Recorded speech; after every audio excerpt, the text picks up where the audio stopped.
After giving it some thought, it turns out that Chase Young may not be the last Ron Rivera first-round draft pick to have his fifth-year option declined. I'll tell you why and more coming up on today's episode of Locked On Commanders. Your daily podcast on the Washington Commanders. Part of the Locked On Podcast Network. Your team every day.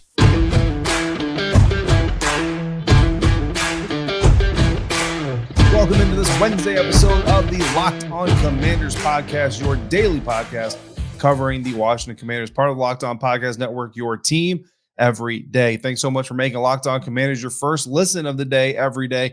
Don't forget, you can subscribe for free on YouTube or wherever you get your podcasts, and you can continue the conversation over on Subtext at joinsubtext.com/LockedOnCommanders, where you can go one-on-one with me because I am your host of this show, David Harrison, at dharrison82 on Twitter, credentialed member of the media and Washington Commanders beat reporter for Commander Country, Sports Illustrated's FanNation site covering the Washington Commanders. Here with you every Monday through Friday, along with our everydayers. And as always, want to appreciate and want to share my appreciation for your continued support from the everydayers, especially coming through here every single day, keeping us going here on the program. On today's episode of Locked On Commanders, we're going to discuss the current Commanders contracts expiring in 2024, and I'm going to tell you who the team needs to re-sign, should re-sign, and doesn't necessarily have to re-sign out of those expiring contracts. And some of the names may just surprise you in which categories I place them in. Of course, be nice in the comments, folks. We can disagree respectfully. So by all means, please tell me who you agree with, disagree with, and why. And I look forward to your responses. But before we get to that conversation, we're going to start off today's episode by discussing not the first contract decision the Commanders will have to make next offseason, but one of the biggest contract decisions they will have to make. And no, it's not Chase Young. No, it's not Montez, although those will be huge. Don't get me wrong. But we're talking about whether or not this team is going to pick up linebacker Jamin Davis's fifth-year option next offseason. So a quick refresher for anybody who might need it on the fifth-year option rules and how this whole thing works. So fifth-year options get picked up or get declined in the offseason between a first-round pick's third and fourth NFL season. So because this is Jamin Davis's third NFL season, obviously that makes next year his fourth NFL season, which means the Washington Commanders have to decide whether or not they want to exercise or decline his fifth-year option right around the time of the NFL draft. This year, they decided to decline Chase Young's fifth-year option. That news coming out shortly before the NFL draft this year. They actually had a couple of days after the NFL draft to make the decision, but it was made ahead of time. Really not a huge surprise, right? So the 2024 offseason is going to be the year for the 2021 first-round class to have their options exercised or declined. This means players like Davis will have their fifth-year decisions made this time next year. And this time last year, we started hearing about some of the hurdles and maybe we started talking about some of the hurdles and maybe the fact that Chase Young wasn't as far as into his recovery as we'd like him to be. And we started discussing the possibility of his option not being picked up this offseason and what it would take to decline it if I were running Washington, for example. And two of those things were missing significant time due to the extended recovery, which he ended up doing, or not showing play improvement, which is really hard to say whether or not he really showed play improvement. He did look good in spurts when he did get back on the field, but such a small sample size of work to really go off of, you can't really dictate or determine one way or the other. So really that missing significant time really hampered his opportunities and his chances, honestly, of getting his fifth-year option picked up. For Davis, it's going to be much more of the same, just in a different type of light, right? For one, Jamin Davis is currently recovering over a minor knee procedure that he had shortly before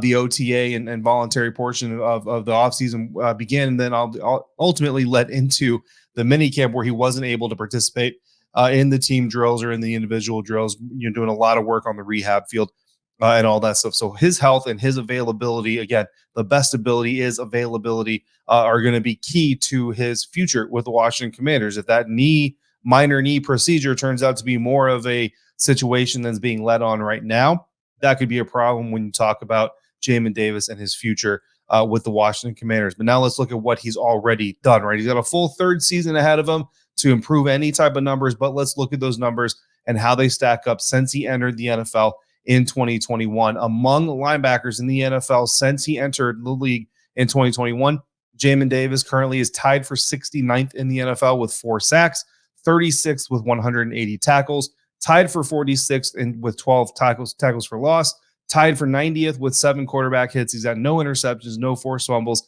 and he's tied for 20th with 2 fumble recoveries. So not amazing numbers, right? But that's all the linebackers in the league. And because of Pro Football Reference's sorting abilities, some of those are outside linebackers. So you have to take those with a huge grain of salt because outside linebackers do not run the same type of scheme, and sacks especially are going to be a little bit skewed, right? But what we can take from those numbers, though, and when we sort this list, we look at other off-ball linebackers and kind of get a benchmark of who Jamin Davis is performing similar to, right? And when you look at the sack numbers, he's got similar sack numbers since 2021 to linebacker Quan Alexander. He's got similar tackle numbers to linebacker Deion Jones, similar tackle for loss numbers to Devondre Campbell, quarterback hits compared to Kazir White, and fumble recoveries compared to Jordan Brooks. Now, when you comp the money situation here, Quan Alexander, currently a free agent, but his last contract last season paid him $1.3 million. Deion Jones, also currently a free agent. His last contract averaged $1.3 million as well in 2022. Devondre Campbell's contract with the Green Bay Packers, he's currently signed. His annual average value is $10.3 million, so that's better. Kazir White has a new deal that he's starting on this year with Arizona, whose annual average value is $5 million. And Jordan Brooks with the Seattle Seahawks has an annual average value of 3.1. When you total all those up, you get an annual average value between all those guys of $4.2 million. Now, that's not perfectly scientific of what Jamin Davis is playing to, but it kind of gives you an idea, a ballpark.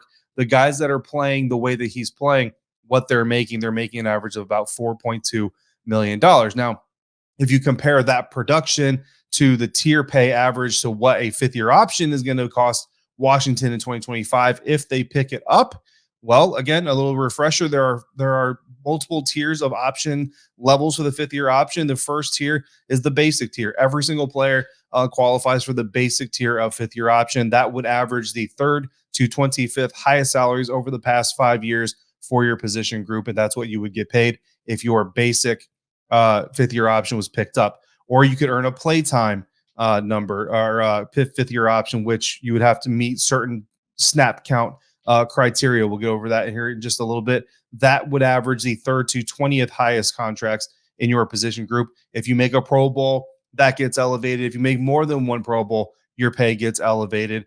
Jamin Davis currently has 0 Pro Bowls, so unless he makes the Pro Bowl this year, which if he does, I would venture to say makes the Commanders' decision on his fifth-year option fairly simple. Making the Pro Bowl coming out of your 3rd year, a pretty good benchmark for future success.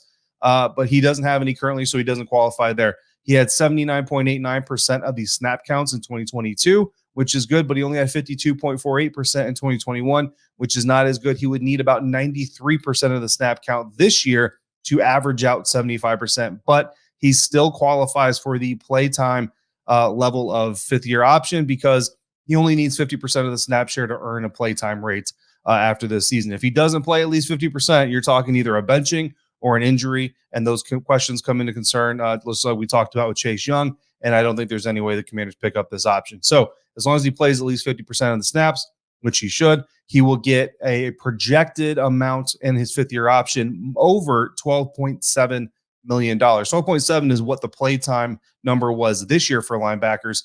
That number normally goes up, doesn't go down. So that's a little bit more than what Deion Jones signed in 2020 with the Atlanta Falcons at the conclusion of his rookie deal. We're going to compare those numbers here in just a minute, and then I'm going to show you why Jamin Davis is currently on track to be the 2nd straight first-round pick selected by Ron Rivera to not have his fifth-year option picked up. That's coming up next on today's episode of Locked On Commanders, part of the Locked On Podcast Network, your team every day. And today's episode of Locked On Commanders is brought to you by FanDuel. Baseball season is in full swing, and there's no better place to get in on the action than FanDuel, America's #1 sportsbook, because right now new customers get a no sweat first bet up to $1,000. That's up to $1,000 back in bonus bets if your first bet doesn't win. Just go to FanDuel.com/lockedon to join today and take advantage of that. Plenty of baseball action happening, but there's actually also NFL action up for bidding or betting right now on FanDuel. Week 1 NFL odds are up, and FanDuel right now has the Washington Commanders currently 6-point favorites against the visiting Arizona Cardinals in Week 1. You'll get -110 odds if you take the points, or you can go money line, just predict the Commanders win straight up no matter what the score is, and you can get minus 245 odds. If you think the game is just going to be one of at least 7 wins for Washington this season, then you can go and take the over at 6.5 wins with minus 122 odds for the season. If you're really bold, and I can see some of you in the comments predicting Sam Howell to be a top 10 quarterback by season's end, then you can take advantage of plus 300 odds for the Commanders to make the NFL playoffs, and you'll get a $300 profit on a $100 bet if they make that happen. So don't miss your chance to snag a no-sweat first bet up to $1,000 when you join FanDuel today. Just go to FanDuel.com/lockedon to sign up. FanDuel, official partner of Major League Baseball.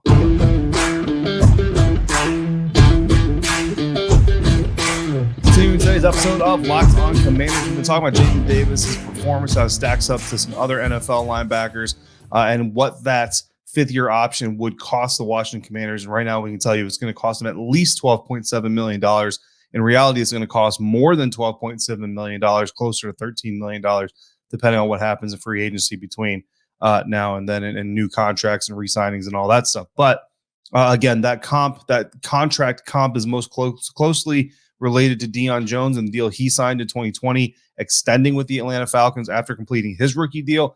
At that time, Deion Jones was averaging half a sack per year, 102 tackles, 6 tackles for loss, 2 quarterback hits, 2 interceptions, 1 forced fumble, and had 1 fumble recovery total. The rest of those are averages. We have 1 fumble recovery total. Now, Jamin Davis is already green. He's already good to go in some of these averages, right? Jamin Davis has a better sacks per year average, the same tackle for loss, better quarterback hit, and he's got 1 more fumble recovery. So he's already better than Deion Jones was when he got a similar type of monetary value deal from the Atlanta Falcons. But where he's falling short is in the tackle department. He's averaging 12 tackles less per season than Deion Jones was. Jamin Davis has yet to have an interception in his career, while Deion Jones is averaging 2 per year at this point.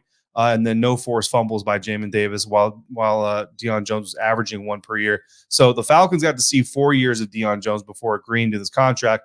The Commanders only get to see 3.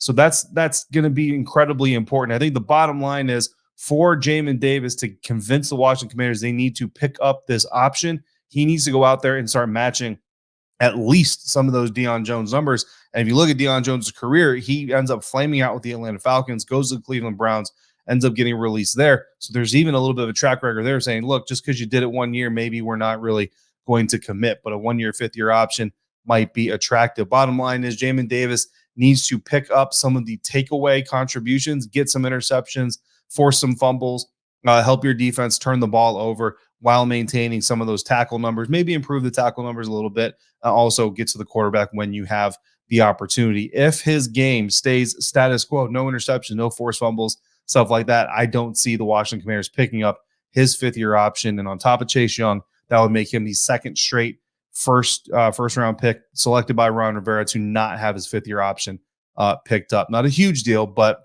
certainly something to look for. But now we're going to get into the rest of the offseason decisions that are currently facing Washington next offseason by looking at some expiring contracts. But before we look at these contracts, let's talk salary cap. Now, I'm in the club that believes the salary cap is make-believe. It's part of our imagination. I'm going to tell you why. I'm going to give you an example. Currently, Washington is projected by SpotTrack to have $67.65 million in cap space next offseason. It's a very solid number, right? Probably not the highest number, but it is a solid number. And of course, there are no re-signings yet.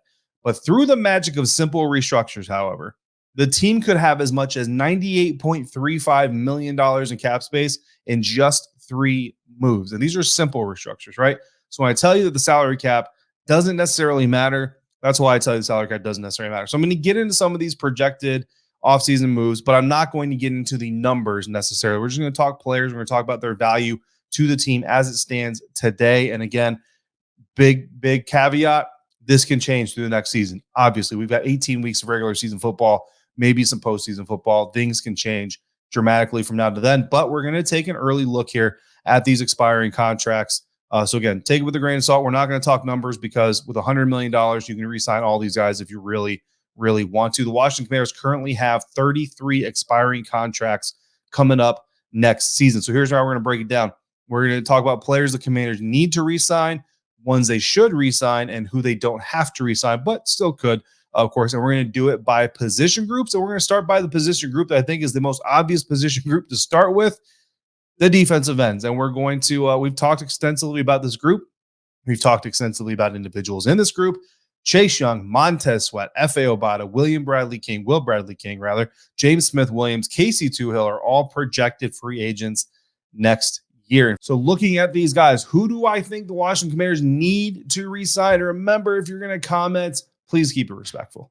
Either Chase Young or Montez Sweat. Not both. You need to sign either Chase Young or Montez Sweat, and you need to re-sign either James Smith-Williams or F.A. Obata. Not all four, not three of the four, only two of those four, one from each group. You got Group A, Chase Young, Montez Sweat. Re-sign one of those guys. I've said this before on the program every day, as you've heard me say this. I would tell both of them, one of you is getting paid. It's going to be whoever does the best this season. Go tell us who deserves the contract and leave it at that. James Smith-Williams or F.A. Obata, same thing. You need that top level depth there for your defensive end group. So you need to keep one of those guys, but I'm not sure you can keep both of those guys. So you need to keep at least one of them. Should re-sign. Obviously, if you can get the second of James Smith-Williams or F.A. Obata for a fair deal, obviously you would love to do that. But I think bottom line, you need to at least keep Casey Tuhill on an ideally 1-year deal. I'll get into that here in just a little bit. Who you don't have to necessarily sign, well, either Chase Young or Montez Sweat, either James Smith-Williams or F.A. Obata, and Will Bradley King. What would I do? I would re-sign Montez Sweat. If it's today, I would re-sign Montez Sweat and I would re-sign James Smith-Williams. I think both those guys have proven to have the availability and the ability to be an impact player on your defense at differing levels. James Smith-Williams, certainly not a game wrecker. Montez Sweat, certainly not the best defensive end in the NFL up to this point, but both are very solid players, right? I would lock in Casey Tuhill for one more year to give myself that competitive depth. And then I would go out and draft a top 100 defensive end to come in and compete with Smith-Williams, Tuhill, and KJ Henry for the starting job opposite Montez Sweat, depending on how the board falls. And then, of course, I bring back Shaka Toney from his suspension next season, and that gives me 6 defensive ends on the next year's roster, 7 when you count Will Bradley King, who's an exclusive rights free agent, and those guys pretty much always come back because they can't really go out and find their own deals. Moving on now to safeties, Jeremy Reeves, Terrell Burgess, Kamren Curl, and Farrad Gardner are all expiring contracts for the Washington Commanders. I think you need to re-sign Jeremy Reeves. Now, obviously, Jeremy Reeves right now, not a starting safety, but a very, very key special teams player. I think special teams gets a little unregarded, underrated. I don't think that should be undervalued. Jeremy Reeves, absolutely need to sign him in. He's also showing flashes on the defense. So as a depth safety on your roster, not a bad guy to have at all. You should re-sign Kamren Curl. Why do I say you don't need to re-sign Kamren Curl? Well, part of it is because of Percy Butler. The other part of it is because of the impact the pass rush can have on your secondary, while your secondary can't necessarily do everything on their own. So no matter what, your safeties need that help from the pass rush. Kamren Curl, a lot of it's going to come down to money, desired and money that they want to give. Would love to see him come back, but I don't think you need him because of the improvements we've seen out of Percy Butler, the versatility we've seen out of this defense. I know a lot of you are going to be mad at me for saying that, but that's how I feel today. Love Kamren Curl, want to see him back, but I don't think it's the end of the world if he doesn't come back. Don't have to re-sign Burgess and Gardner. May not even make the active roster this year. They're both new, so it's not really fair to put them on this list, but they're in that group, and we talked about that group. What I would do, I would re-sign Reeves and Kamren Curl. So everybody coming at me for not saying Kamren Curl is needed necessarily, I would definitely re-sign both of them, okay?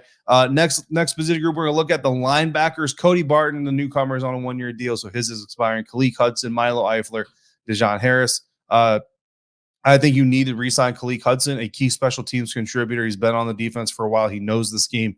He's becoming more and more reliable, so I think you need to keep him around. Obviously, probably not a starter by himself. I mean, maybe he can produce or develop to the point where he can compete for that job, but I don't really project him there. More of a almost like a Jeremy Reeves type, but you do need to keep guys like that on the roster. I still think you should re-sign Milo Eifler. Don't have to. I'm going to say Cody Barton. It's not really fair right now, but honestly, I can't tell you right now that this team needs Cody Barton for 2024. I just can't do that because we haven't seen enough out of him. So it's not shade towards Cody Barton, just an incomplete evaluation. And then Harris as well. If you were to lose him, not the end of the world. We're not done with this conversation. So if you're mad at me about Kamren Curl, mad at me about Chase Young, you might be a little bit mad at me about what I'm going to say coming up next. And yes, the offense is getting into the mix. That's next on today's episode of Locked On Commanders.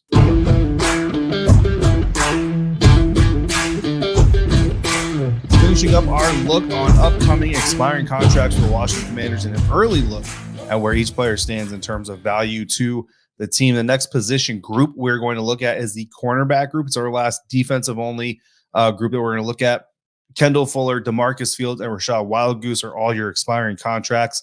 I don't think you need to re-sign any of these guys. I don't think you should re-sign any of these guys. And I think you don't have to re-sign all of them. Kendall Fuller, this is the tough one, right? A team captain. He's a leader on the field. And again, it's going to depend on play, right? So this is an early season look at this. So let's see what happens in the season. We'll revisit this obviously after the end of this upcoming season, hopefully after we finish our Super Bowl celebration episode, right? But Kendall Fuller, like you saw really good things from him last season. And in critical stretches, you saw really good things. But I think a lot of those also came against some pretty poor passing offenses. Against the better passing offenses, I think Kendall Fuller got exposed a little bit. And his versatility is kind of dwindling down a little bit. I don't think you want to put him in the slot.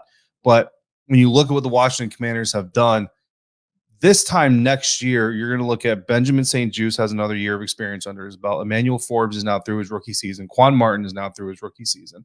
If you keep Kamren Curl, like I said, I want to. Remember, I said I want to keep Kamren Curl.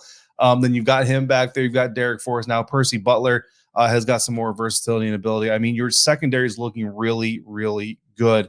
And a veteran piece like Kendall Fuller, could he be effective in the defense? Sure. Do you need him? No, you don't. So I don't think you do need him. Now, should you keep him? That's really the question. And that's kind of an eye of the beholder thing. I think if you're going to maximize the talent in the youth that you have, no, you shouldn't. You should elevate those guys. I like the vision of Benjamin St-Juste, Emmanuel Forbes as your starting outside corners. Quan Martin is your slot along with Percy Butler coming in when you can. And then Derek Forrest and Cam Curl continue to man the safety spots. I think that's a really, really attractive defensive backfield for the Washington Commanders. DeMarcus Fields, that's not really a fair evaluation right now. Rashad Wildgoose, he's getting some reps during OTA's minicamp with the ones. I think the team likes him a little bit more than what I've seen, and I would obviously say that they know a little bit more than I do, a lot more than I do. So I'm the one who's probably wrong there. But that's the cornerback position. Now we're going to get into kind of a mixed position group, right? Because there's not a whole lot of other position groups that have like 3 or 4 guys to make these decisions on. So I'm going to bring up a mix. I'm going to bring up a mix of offensive guard Sadiq Charles, offensive tackle Cornelius Lucas, running back Antonio Gibson, and wide receiver Curtis Samuel. And these are certainly some names that you guys have wanted to hear and talk about. Of the 4, there are none of these guys that I think the Washington Commanders should let walk out the door. Just bottom line. I think all 4 of these guys should return next season. But if I have to take 2 that put them in the need column and 2 in the should resign column, I'm putting Sadiq Charles and Cornelius Lucas in the need column, and I'm putting Antonio Gibson and Curtis Samuel in the should column. Sadiq Charles obviously coming in here as your starting left guard, so obviously the team sees something in him, wants to continue seeing something in him. Even if it doesn't necessarily work out brilliantly this season, that experience, that continuity with the team is very, very valuable. You want to bring him back. And Cornelius Lucas, a lot of the same reasons, especially with Charles Leno getting another year older. Don't know if Cornelius Lucas ever steps in to be like your full-time left tackle, but even if he spends time as your veteran backup left tackle, there's always value there in your swing tackle and in your veteran leadership, right? So that's why I think you need those 2 guys. Running back Antonio Gibson, right now you should bring him back, but I don't know that you really need him, guys, because running backs are coming out of the draft every single year. We talk about this every single year. Tajay Sharps are coming out. The Alvin Kamara's in the 3rd round. Brian Robinson was a 3rd round pick. The Buccaneers out there starting running back this year, Rashad White in the 3rd round last year. Like, it's not a disservice to Antonio Gibson, but do you need to re-sign your running backs? Honestly, in today's NFL, you really don't. Unless they're like the best in the NFL, it's actually fairly safe to let them walk. Now, if Antonio Gibson's willing to come back on a team-friendly-ish deal, put some incentives in there and all that stuff to get his money, then by all means. And again, he's in the should pile. So it's not like I'm saying I want to see him leave. I would love to see AG stay with this team for another contract. But if you ask me, do the Washington Commanders need him for continued success? I don't think they do, especially if you bring in a guy like Kareem Hunt and he can maximize his relationship with Eric Bieniemy, right?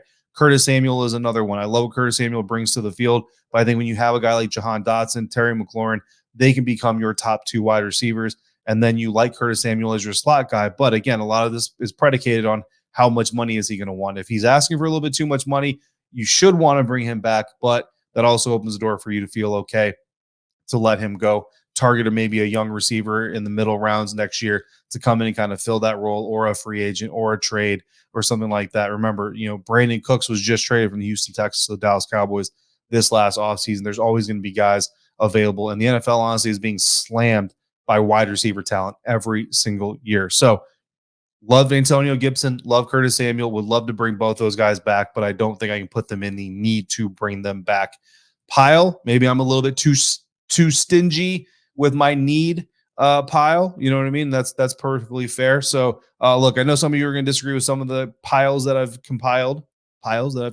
here on today's episode. Again, but feel free to let me know what you think. Just like I said, do me a favor, keep it respectful. I keep it respectful for you guys. Keep it respectful back, please. Some other expiring contracts for the Washington Commanders: center Tyler Larson, defensive tackle David Bada, kicker Joey Sly, linebacker David Mayo, quarterbacks Jacoby Brissett and Jake Fromm, running back Jonathan Williams, tackles Jared Jones-Smith and Alex Akingbulu, tight end Brandon Dillon, wide receiver Marcus Kemp. All guys that we really didn't get to on this episode. Most of them are depth guys. Joey Sly, obviously the kicker. We'll see how the season goes and talk about that. By the way, tight end Brandon Dillon, defensive end Will Bradley King, already mentioned.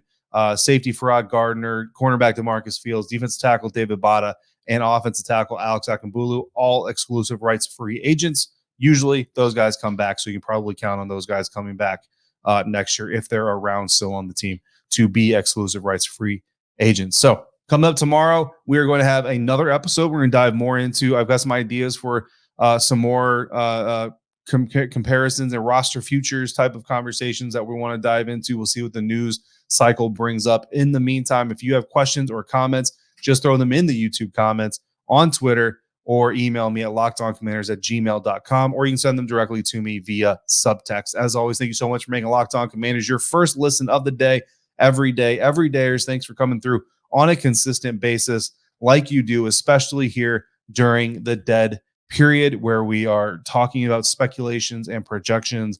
And speculation and projection always brings out the best in people. It just always does. Remember, you can continue the conversation with me over at joinsubtext.com/LockedOnCommanders. Thank you so much for making me a part of your day, part of your routine. And if you have anything else Washington Commanders related you want to know or discuss, make sure you also follow me on Twitter at dharrison82. Till we speak again, please be safe, be kind, and I'll see you next time for another episode of Locked On Commanders, part of the Locked On Podcast Network, your team every day.